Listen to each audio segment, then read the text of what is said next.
Hello everyone and welcome to my new video. This is the Chaos engine on the Sega Mega Drive / Genesis.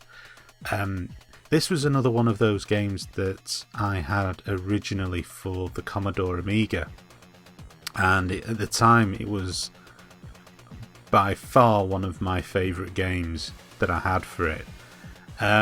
It was made by the Bitmap brothers, and it has all of their trademarks stamped all over it.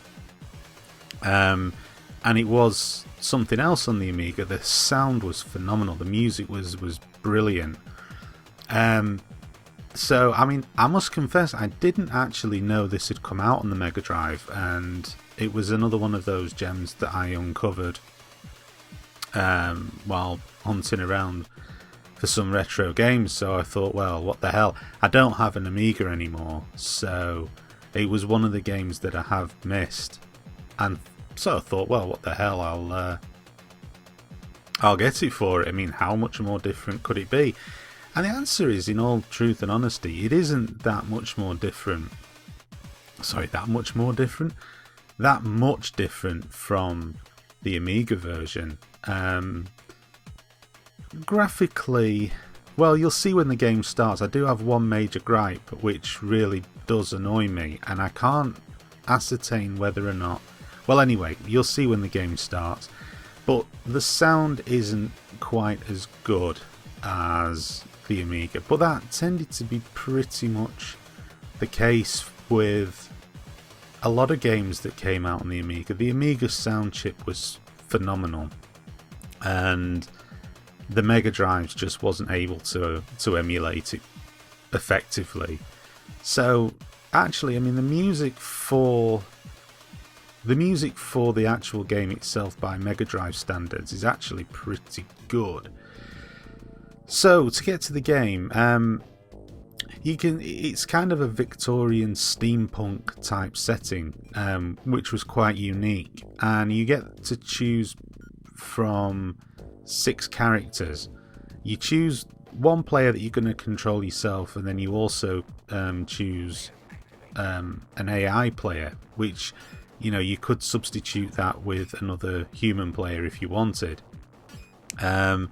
It's always useful to get a bit of a balance between the player that you're playing and the AI. For example, if you're going to choose somebody who has more brute strength, you possibly want to go with an AI character that has opposite traits. For example, well, on paper you would suggest that it would be a good idea to go with an AI character with opposite traits. For example, usage of their special power, which you can see at the top of the screen to the right of the character's little avatar. You'll see a box with some little rectangular boxes next to it, for want of a better description, and that's your special power, and as you collect them, those boxes fill up. Now, the main gripe that I had is that the CPU control players never really seem to use their special powers, which is a pain in the arse, and especially because they are not beyond nabbing collectibles as well on screen. You know, they're quite content to run off and steal a power up or something like that, and then never bloody use it, which can be really infuriating. Thankfully, though, the cash that's collected in the level is put into a pot, and then it's apportioned out dependent on who's done the most in the level, i.e. who's killed the most things, activated nodes, and so on and so forth, because you need to activate the nodes in order to open the exit for the end of the particular level. And each level is packed full of secrets as well, so, you know, even though you can probably rifle through some of these earlier levels really quickly, it's worth having a look around for the secrets, because they'll power your weapon up, and so on, and that's really important. As you get into the game, you need to power your weapon up. There's interesting variety in bad guys as well, like you get these giant frogs and these sort of reptilian men and stone men and loads of different things. Now, what you probably noticed from looking at the screen, and the graphics themselves look quite nice. They're nicely defined, they're well animated. As I said, typical Bitmap Brothers, lovely attention to detail. But what I noticed, and what you can probably see, is for some weird reason there's some VSync tearing going on. Now, I don't understand why that is. I've not been able to get a sort of definitive conclusion as to why this is happening. First of all, I thought it was because I was playing it on an LCD TV, and in all fairness to the game, it was never designed to be played on an LCD TV. But I then noticed it was still doing it on the footage that was being recorded on my laptop, and that shouldn't really play into it at all, because that's not running through the television, that's running straight from the actual Mega Drive console device. And then I thought, is it the Mega Drive console device? Because it isn't a proper official Sega Mega Drive, it's the Blaze. I'm going to call it the Mini Mega Drive from now on. But I've never noticed this phenomenon in any of the other games that I've got for it. I know of the sound issue, but I've never noticed any graphical issue with it. Now, I had pretty much written it off as that until I saw another video that somebody had done on YouTube, where they were playing the Mega Drive version of the Chaos engine, and on theirs they had the same VSync tearing effect. Now, the weird thing is, I've also seen footage of people playing it on the Sega Mega Drive without the VSync tearing. But, some people play these games, they say, oh, it's on the Sega Mega Drive, and they'll play it on an emulator on the PC. So I don't know which videos related to which. I don't know whether the people who were playing it on the PC were having the VSync tearing issues, in which case, I could then write it off and say it is an LCD screen problem, or whether the people who were having it, oh god, let me think now, what the hell was I saying? Or whether the people who were having the VSync issues were actually playing it on a proper Mega Drive, and the people who weren't having it were playing on an emulator. I don't know. If anybody out there ever owned this on a proper Mega Drive and can remember what it was like, maybe they could shed some light on it. It's not game breaking. I mean, I still can get on and play the game, but it is a pain in the arse, and I don't understand. I can't believe that the game would have been released with that kind of an issue in it, because it is quite a glitch. It's not every now and then, it's every time you take a step. It could be, maybe it's a faulty cartridge, but then I wouldn't have thought that the corruption would have been there all the time. I must confess, I don't really know enough about how the technology in the cartridge works, whether something can happen to the cartridge that can cause a permanent VSync issue like this, because I would have thought that if it was on the cartridge, it would have really only affected a particular level or a handful of levels and not been throughout the whole game. It's kind of strange. It doesn't seem to be an error as such. It seems to be something that, I don't know, just sort of existed from day one. But I honestly don't know.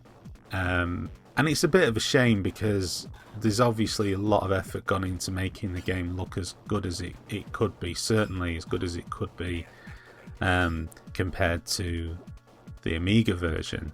And maybe that's what it is. Maybe it's just asking too much of the Mega Drive. But I would be very surprised if this was an actual inherent fault with the game that had been there since day one. I would be very surprised about that. I've got a feeling it's to do with hardware. I've got a feeling it's to do with the Blaze Mega Drive. Well, anyway, going back to the game, when you complete every second level, you can spend the booty that you've gone around and collected on upgrading your character. And so this is quite a unique element to what is essentially a top-down shooter. You can power up your weapons, you can add different types of special power, you can, what they call, you can improve your training so you actually end up with more energy and you can move quicker and all of this kind of stuff.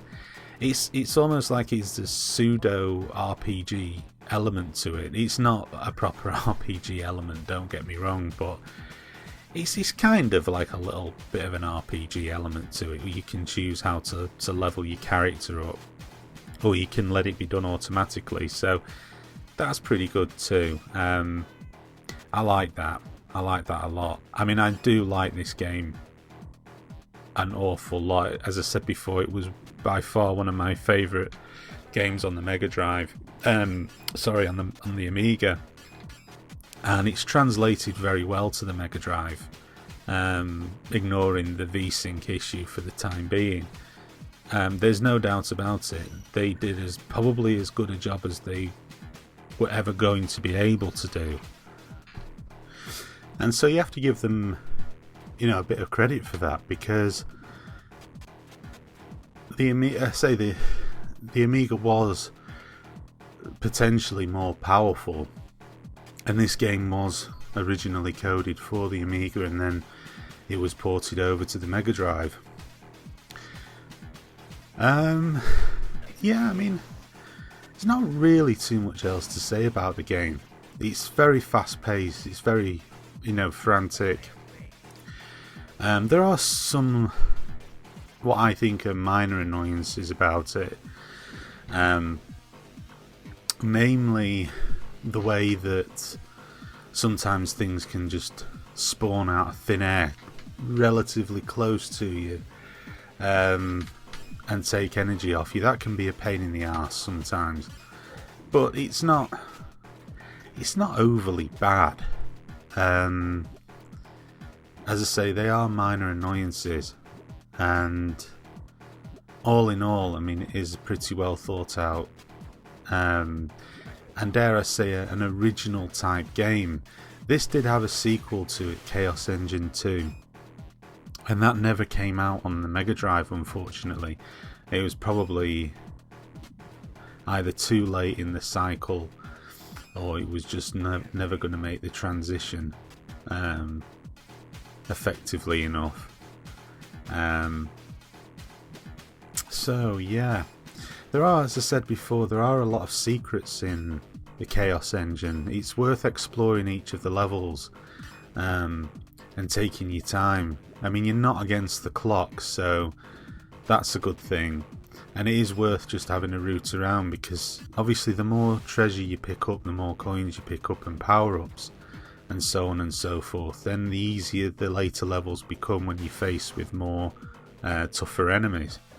Because early on in the game you can dispatch them with one or two shots, but as you progress into the game they take a number more hits to dispatch, so you really do need to power up the weapon that you have.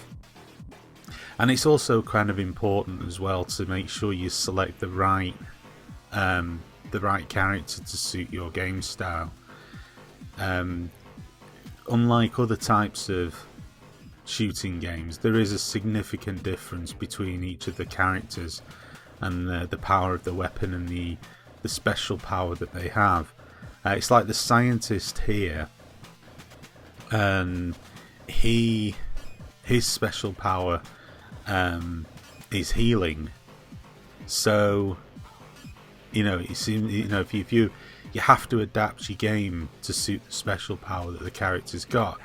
He might have the healing special power, but plunging into a room full of bad guys isn't particularly a good idea, because he doesn't have an area effect weapon like some of the other characters have. They have like smart bombs or bullets which spray out in all directions.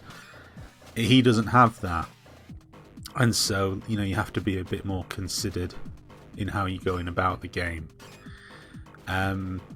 You also have to watch out for some nasty traps as well as you get further on into the game, and they tend to pop out of nowhere, take quite a bit of energy. I think, I'm not too sure if it's, yes, it is this level. There's like steam traps as well that can take energy. God, the V-Sync issue on this level is worse than on the previous one. Damn thing. But yeah, as I said earlier, there's a nice selection in terms of the bad guys as well. Them little flame characters are a real pain, because those flames can take a considerable amount of energy off you. I always find that the smaller bad guys in this game tend to be the ones that are the biggest pain in the arse. The larger ones are pretty easy to hit, but the smaller ones tend to be a real nuisance, and they drive you mad. You gotta watch out for, like on this level, this is where things get really bizarre in the game, with these sort of giant hands attacking you. This is one of the weirdest levels in the game, where things really do start to get quite a bit bizarre and mysterious. And there's a lot more traps in this as well. Like those skulls in the wall, for example, they can give you a nasty blast. So yeah, that's probably pretty much it for the Chaos Engine on the Sega Mega Drive / Genesis. It's a really good game. I'm not going to mark down the glitching on it, because I really don't know whether that's an issue with the game or an issue with the hardware that I'm running it on, so I can't honestly call that into account. But the rest of the game is really good. It plays well with the Mega Drive joypad as well. That's another thing worth pointing out, that it does make a really good transition to the Mega Drive joypad. Not every single Amiga game does, because obviously they were based around more of a joystick than a joypad, but this game is perfectly suited to the joypad. In fact, I'd go so far as to say it actually plays better with the Mega Drive joypad than it does with the Amiga joystick, just by virtue of the fact that it's a lot easier to activate your special powers and so on and so forth, and it's easier to get more of a rapid fire on your weapon going as well. Not to mention controlling the character is easier. So anyway, thanks for watching this video, and please stay tuned to my channel for more videos to come in the near future.